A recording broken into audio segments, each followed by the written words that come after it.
The Texans don't know when they're playing these teams, but they know who and where they're playing them. Welcome into the channel. I'm Cody Stoots. Let's talk some Texans 2024 season opponents. The Texans know who they are playing and they know where they are playing them. The win will show up a little bit later on this year when the NFL schedule comes out, but I thought it would be a fun exercise to go through the opponents in next year's season, talk a little bit about the matchups that the Texans have at home, on the road, when you might want to play some of these games, and then a fun element where the Texans have a big advantage in the vast majority of these games. Let's waste no time. Throw me a thumbs up on the video. Subscribe to the channel if you haven't already, and let's get into it. Here are the home games for the Texans next year. They're going to play, obviously, the three divisional games, the Indianapolis Colts, the Jacksonville Jaguars, and the Tennessee Titans at NRG Stadium. In addition to the three divisional games, they welcome the Miami Dolphins, who were in for joint practices last season.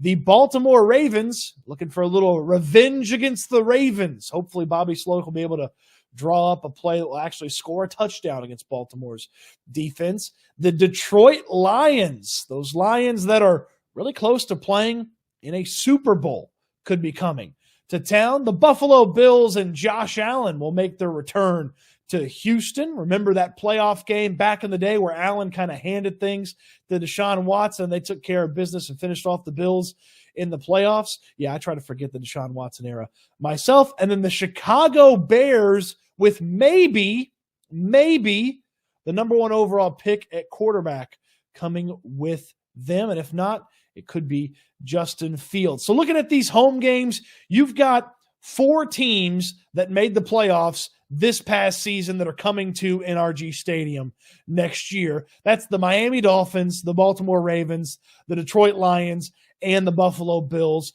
That's up from just two teams that were playoff teams in 2022 that came to NRG in 2023. Obviously, because you won the division, you finished first place in the AFC South, you play a little bit tougher schedule, and so you've added a couple of home teams that have, or a couple of home games, that have teams that made the playoffs the previous season.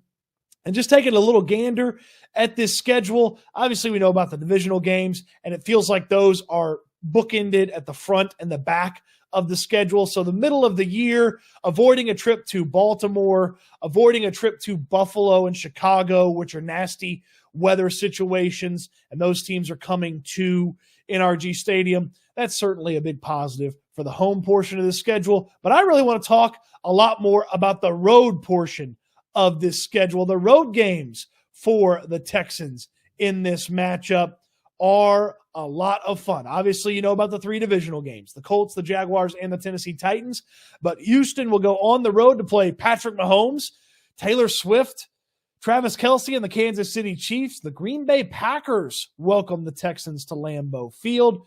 The Dallas Cowboys just right up 45 and then over on 20 a little bit to get to Arlington to play the Dallas Cowboys. The Minnesota Vikings will host the Texans. The New York Jets, yet again, with their crappy, awful, terrible, no good, very bad turf, they'll host the Texans. And the New England Patriots with, who knows, as their head coach. Well, it's Gerard Mayo, actually, but who knows as their quarterback, is what I wanted to say. First time Bill Belichick, not the coach for the Pats in over 2 decades there. This is a fun road game group. I like some of these road trips. There's drivable ones like driving to Dallas. There's quick plane trips like Kansas City.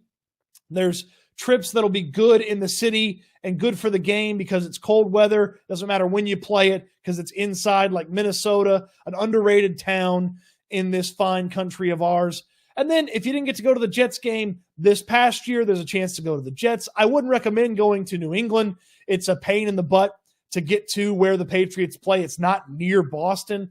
It's far away. It's a small town, hard to get in and out of. I wouldn't recommend that one. And then, of course, if this is a matchup against the Green Bay Packers in, say, December or early January, and it's a snow game at Lambeau, maybe it's a primetime game.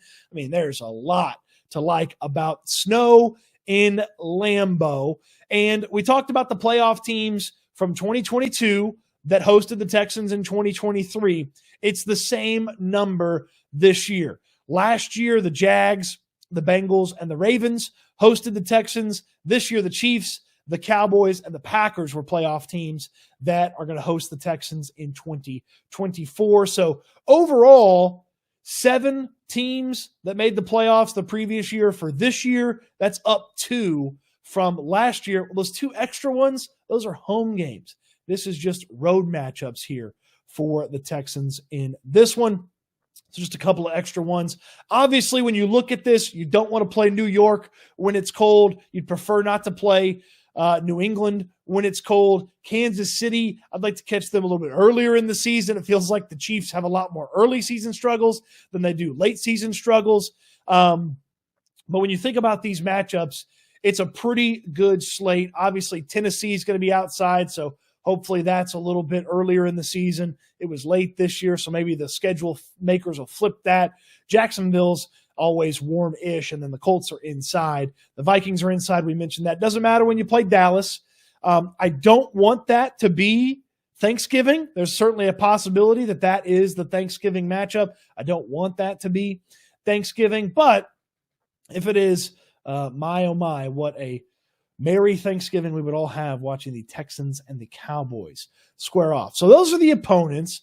And one little fun fact about this slate of opponents and the Texans 2024 schedule when it comes out is CJ Stroud versus his peers at the quarterback spot. And I went through the schedule. Obviously, you play 17 games. And I went through every team's current quarterback or who could be their quarterback. And I tried to figure out if I felt like CJ Stroud was better, as good, or maybe that guy is a little bit better than CJ Stroud. And I went through it, and factoring in that you play the divisional teams twice and you look at the rest of the schedule, I feel like the Texans have an advantage at the quarterback spot in 12 games. That's right, 12 games. I feel like the Texans are carrying the better quarterback in, and I don't really feel like it's an argument. I would add in an additional 2 games and say that CJ Stroud could and maybe even should be better than 2 more of these teams. And then I feel like there's 3 quarterbacks that are on this schedule that, yes, CJ Stroud can improve. He's got to improve a lot to catch them. So I want to go through these 12 quarterbacks that I believe that CJ Stroud is better when the Texans play that team. And the 3 divisional ones, you count them twice. So Anthony Richardson twice, Trevor Lawrence twice, and Will Levis twice. Those are entrenched starters. They're not going anywhere, and you're going to play them twice, and CJ Stroud's going to be the better quarterback in those 6 games. So right there, we're halfway to 12 with those 6 games. Tua Tagovailoa. I like CJ Stroud more. He stays healthier. Tua has had some issues in-game that have restricted him. He's made some bad plays.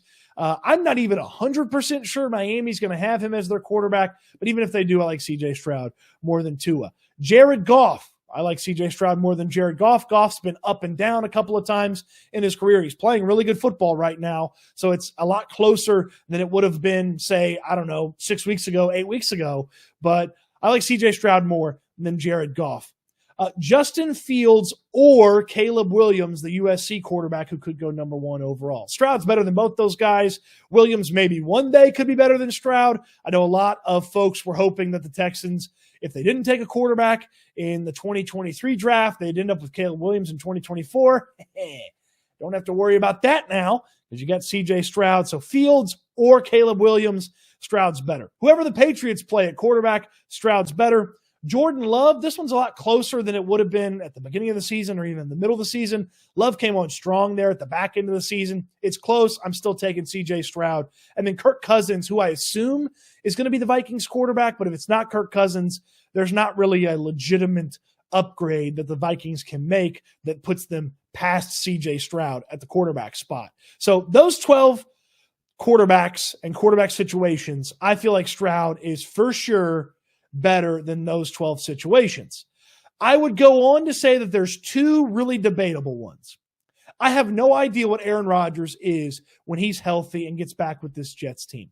I would assume he's going to be a whole heck of a lot better than what we saw from the Jets over the past, decade at the quarterback spot. But I don't know that I buy that he's going to be MVP level Aaron Rodgers. And that last season in Green Bay wasn't the most amazing season of football. So I'm going to say that right now, without knowing a lot about Rodgers and his health, I'm going to put him even with CJ Stroud, with a debate that maybe either of them could be better. And I'm putting Dak Prescott in the same category as well. I fully believe Prescott's going to be the quarterback for the Cowboys, but any given day, Dak's better than CJ or Dak's not as good as CJ. I'm going to put them on the same level, pretty equal to each other, with a debate about who's better on any given Sunday or Thursday if they play it on Thanksgiving. And then the 3 quarterbacks left over that I can say right now are better than CJ Stroud: Patrick Mahomes, Lamar Jackson, and Josh Allen.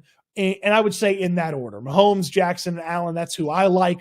1, 2, 3 in that order. And then I would say that Stroud's closest to Josh Allen, and then he's got a little bit further to catch Lamar, and he's got a little bit further to catch Mahomes, obviously. But if you want to say 12, if you want to say 14 games where the quarterback advantage is advantage Texans, boy, that makes for a fun schedule. Yes, it's harder. It's a first-place schedule. It's supposed to be harder. But they got to play the Texans too. They got to beat CJ Stroud. They got to stop DeMeco Ryans and whatever he adds on defense from absolutely terrorizing that offense and that quarterback situation that, as we just went through, more often than not, it's not as good as CJ Stroud. It's going to be a fun one. I can't wait for the 2024 season to get here. It's a long way away, though. But we got a lot of fun this offseason coming your way. Analysis on free agents the Texans should keep, free agents that they should chase. When the draft season gets here, we'll be talking a lot about draft picks. And in fact, the draft starts in Mobile. If you've ever heard that, you know that I'm talking about the Reese's Senior Bowl. It gets going next week. That's when you first start getting some thoughts about some of these college guys starting to trickle in. Kuiper's already got a mock draft out. Man, it's really the off season. It's in the thick of things. Stay tuned here to the YouTube channel. We're going to have so much stuff covering that Texans off season for you. So throw me a thumbs up on this video. Subscribe to the channel so you don't miss any of the off season conversation. You certainly don't miss when the regular season finally arrives and the Texans play this wonderful, fantastic 2024 season. Hope you enjoyed the video. Appreciate you taking the time to watch it. And I can't wait till we talk Texans again soon.